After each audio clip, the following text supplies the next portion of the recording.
Konnichiwa Mina. Gimana nih, udah nemu belum beasiswa apa yang cocok buat kamu? Atau kamu masih cari-cari? Nah, kemarin kan kita udah bahas nih soal beasiswa apa aja sih yang bisa kamu ambil untuk studi ke Jepang. Nah, di video kali ini aku bakal bahas apa saja hal yang perlu kamu persiapkan untuk studi ke Jepang. Yuk, kita langsung mulai aja.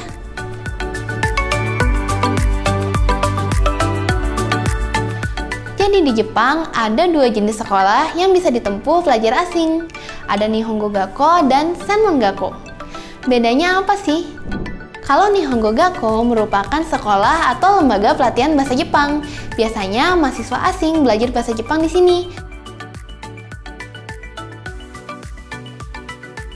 Kalau Senmon Gakko merupakan sekolah tinggi kejuruan yang mempelajari keahlian tertentu seperti keahlian komputer, desain grafis, animasi, memasak, dan lain-lain. Pelajar yang telah lulus baik dari SMA maupun universitas di Indonesia dapat melanjutkan pendidikan ke Senmon Gakko untuk mempelajari bidang keahlian tertentu seperti yang aku sebutkan tadi. Lalu setelah kembali ke Indonesia, kalian juga dapat bekerja maupun membuka usaha dengan bidang keahlian yang telah kalian pelajari. Jika kamu berminat dan siap untuk melanjutkan studi ke Jepang, maka ada beberapa hal yang harus kamu siapkan terlebih dahulu sebelum menginjakkan kaki di negeri Sakura. Hal yang pertama adalah menentukan sekolah mana yang kalian ingin tuju, agar kalian tahu persyaratan apa saja yang harus dipersiapkan.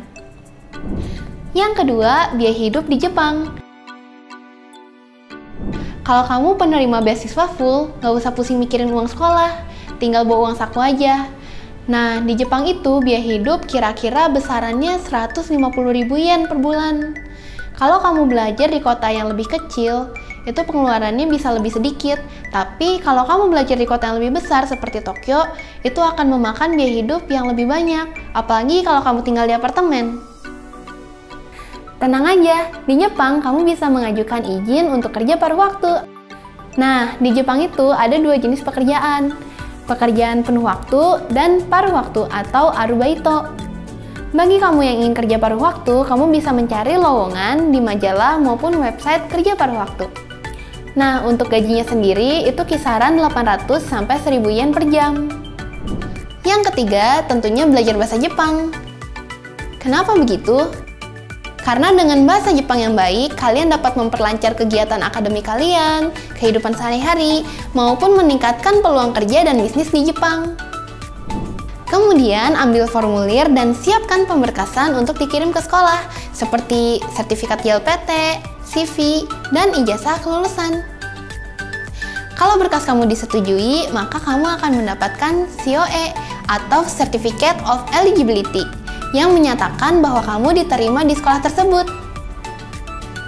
Sebelum pergi ke Jepang, kalian harus mengurus paspor dan visa, kemudian menentukan tempat tinggal di Jepang terlebih dahulu. Nah, setelah administrasi beres semua nih, akan dilakukan pengecekan dari pihak imigrasi. Jika semua berkas sudah di ACC, maka kamu sudah bisa studi ke Jepang deh, yeay! Oh iya, dalam mengarungi masa studi di Jepang, kalian akan mendapatkan tantangan loh, baik dari diri sendiri, dari orang lain, maupun dari lingkungan. Sebagai contoh, dari diri sendiri, mungkin aja nanti di sana kalian akan merasakan homesick, penyesalan yang tidak jelas, bosan, dan lain-lain. Lalu dari orang lain, mungkin aja ada yang mencibir, kenapa sih harus studi ke Jepang? Lalu dari lingkungan, mungkin saja iklimnya tidak cocok dengan kita. Oleh karena itu, tentukanlah niat, tujuan, dan motivasi, tuangkan pada sebuah tulisan target apa yang ingin kalian capai di masa depan, dan jangan berhenti di tengah-tengah karena semua itu memang butuh proses. Setelah usaha yang kalian lakukan, jangan lupa untuk berdoa dan minta restu orang tua, karena doa orang tua itu sangat penting. Apapun hasilnya, tetap bersyukur ya. Kalaupun gagal, bangkit lagi dan coba di kesempatan lain, entah di beasiswa yang sama ataupun beasiswa yang beda. Ingat, akan selalu ada jalan bagi siapapun yang ingin berusaha. Selamat menjemput cita-cita. Aku Fioni, sampai jumpa di video berikutnya. Ya, mata nih.